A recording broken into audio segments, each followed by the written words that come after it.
Hey guys, Monkey with Monkey's Man Cave here, going over my latest project. What I have is an AAM Smartbar swaybar. Sorry it is upside down, but that's the way it's sitting and I don't want to have to rerun it. What a swaybar does is it keeps the vehicle from having as much body sway in corners. What intrigues me about this bar versus a factory bar is with the factory bar, I do have to climb up underneath my Jeep when I'm off-road, pull pins, swing the bars up. If any of you guys have ever done it, you know it's not fun. What this bar does is it electrically disconnects. So basically you have a motor located inside of here with a magnetic coil, which we'll go over in a minute, that pushes a rod attached to a fork. This fork contains a spline section in the middle that basically it goes over top of on this rod here and this rod. You do have two little independent spline sections, and it just interconnects them. So basically, if you imagine my fingers being on the outside of a gear, when you activate the motor, it pushes it over, and at this point frees up the two bars from each other and allows them to individually spin. Now, from the factory, these are regarded as over-engineered garbage. The reason that they do that, and you know, I kind of understand the manufacturer's philosophy, is because they have to protect the general public. What we have is normally there's a plate over here with about 27 little connections right here. Again, it has to monitor everything from the speed to if it's in four-wheel drive to, just a lot of stuff to protect the general public. Know that any modifications that I show you here will void your warranty, and you do so at your own liability. Okay, let's get into a little bit of detail here. What you have is you have a red and a black wire. Either black. There's actually two blacks. There's one there and one there. Either black you can choose as your ground, and either one you can choose as your positive. Switch them, and it does not matter. You just have to have one of them go to black, one of them go to ground, one of them go to the positive. And what that is the magnetic brick that lives inside of right about here, and that holds the pin from retracting. The white wire you see there is actually the motor positive.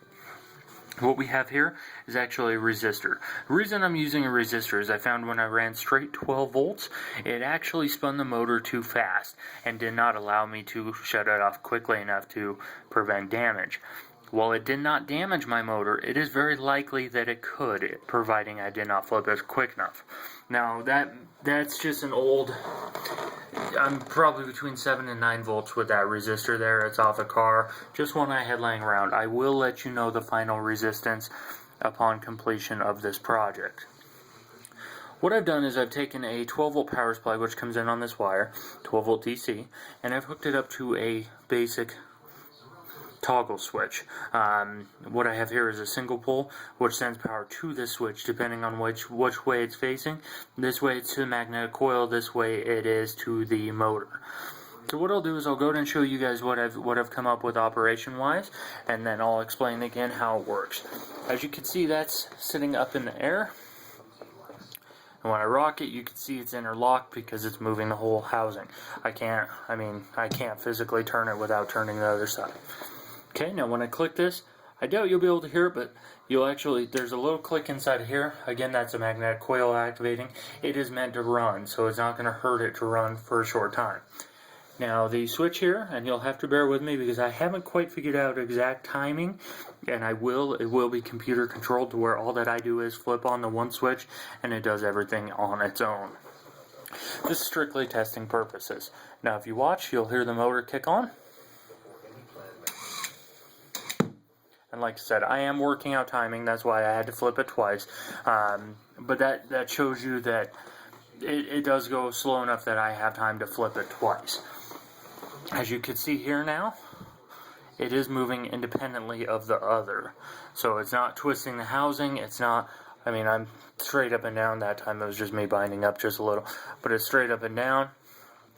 Not moving, not locking. It allows the axle to articulate without any kind of binding. Okay, right now the magnetic coil, again in here, is physically holding that clutch from pushing back. It is spring return. Inside this housing here is a spring that constantly pushes it back. So now when I cut power, you're going to hear inside of here there is another, again, spring-loaded assembly. Basically, it's held via, it keeps it from rotating. It's like a big screw inside of here that pushes out. That's why it's such a small motor. I'm only running on a 3-amp power supply right now, and it's holding it no problem. What you're going to hear is that little plastic piece in there spin back. You're going to hear it clunk. I don't know yet if that's supposed to happen. If one of my readers could tell me, I would appreciate it. If not, I will find a Jeep and ask somebody to show me how it operates. Now you're going to hear it. Here you go. And that was it disengaging.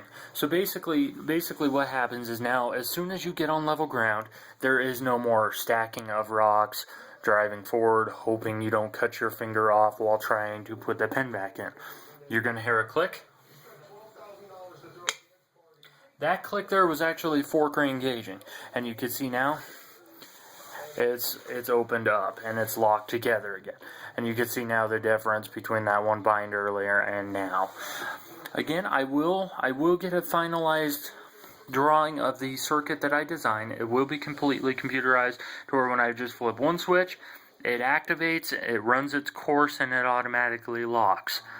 Again, thank you for watching Monkey's Man Cave. If you have any questions, please don't hesitate to post, and I will finish this write-up as quickly as possible. Thank you very much, and have a great day.